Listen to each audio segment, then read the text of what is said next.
Hello there, this is part 4 of a 9-part video series that I'm doing on sailboat sea glass mosaics. And today I'm going to attempt to recreate the Bluenose in this pane of glass right here.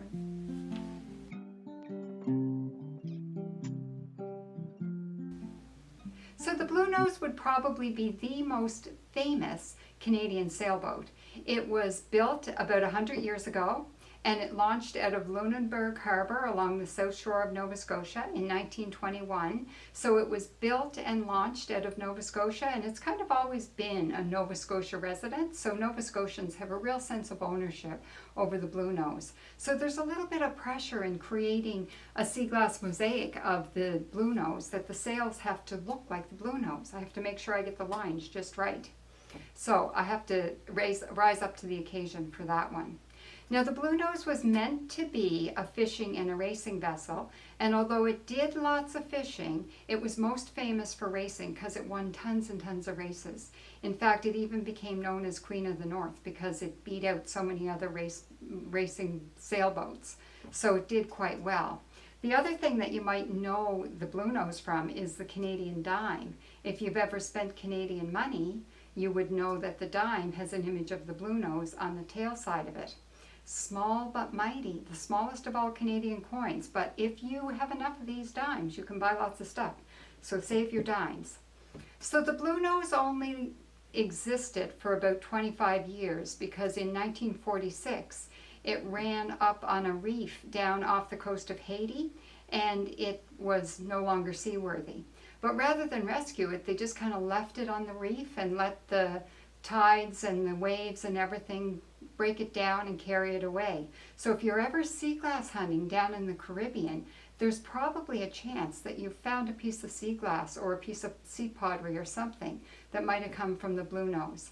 Or at least you can dream about that fact and think, well, maybe. So let's get started on this sea glass mosaic.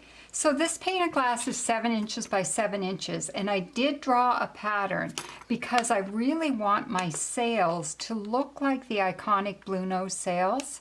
So I thought if I have the pattern underneath, that'll help me get it at least semi-close. Even though they may not follow the lines exactly, I'm going to try my best. So I've gone digging around in my collection of whites because I want these sails to all be white, and trying to find just the right shapes to fit into this pattern. And then I'm going to use my tiny browns to make the sailboat itself. And I'm also going to make tiny browns, and I'm going to set them on end to make these masts, because if you see the Bluenose, it's got these 2 great big masts. And they are really quite amazing. So I want to emphasize those with brown sea glass. I'll put these in place for now. And then I've picked out a couple of blues because you'll see the Nova Scotia flag and the Canadian flag will often fly off the Bluenose. So I want the blue sea glass to represent that. So you might wonder where the name Bluenosers come from, because people will often refer to Nova Scotians as Bluenosers. And a lot of people think that we were probably called Bluenosers from the actual Bluenose boat. But what I did was I went on a little bit of a deep dive into the internet to find out where that nickname comes from. And actually the Bluenose sailboat was named after that nickname, not the other way around, because there are references to Bluenose, the Bluenose nickname, all the way back to the 1700s. And there's a couple of theories that nobody knows for sure where the actual reference came from for Bluenosers, but there's a couple of theories, and one is that we were maybe named Bluenosers after blue potatoes because they grow blue potatoes in Nova Scotia. They do in PEI as well. I remember when I was a kid growing up, we always had blue potatoes growing in our garden.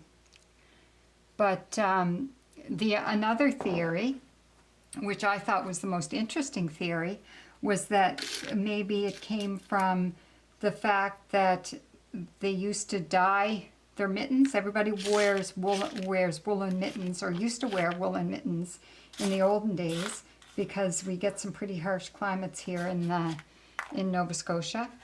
And they would dye their mittens blue. And so then when you'd be out, and when the fishermen would be out fishing, when it's cold out, often what happens is your nose runs. If you lived in cold climate, you'd be really familiar with that. So then you go to wipe your nose with your mitten, and it would rub off blue dye onto your nose. So some people think that's where the name Bluenosers came from. I think that's hilarious. I used to always think that the name came from the fact that we live in a cold climate and our nose runs all the time, and you get a blue nose from the cold climate. That was always my thinking. So we're not sure. Nobody knows for sure where the nickname originally came from. But they do say that the Bluenose sailboat was named after that nickname that Nova Scotians have had for many generations.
So now I have a bit of a dilemma, and I'm going to ask for your help on this one. I really have a bit of a debate going on what to do about the sky on this one.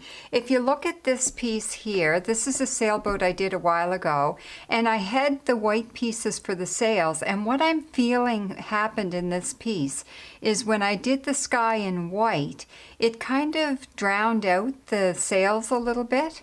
And I really don't want to drown out the sails of my Bluenose. So I have a few options here. I could just leave it like it is and not fill in the sky. I could fill in the sky with white sea glass. I'm just going to do this really roughly, temporarily, just to see what you think of this option. So if I filled in the sky with white, this is kind of what it would look like. The other option would be to fill in the sky with green. So then it's kind of like a night sky.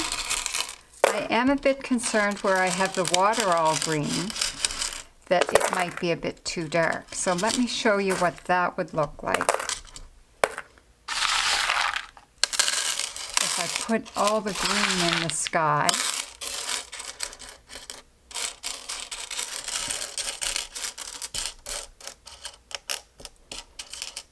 So my three options are green sky, white sky, or blank sky. So please post a comment below and let me know what you think.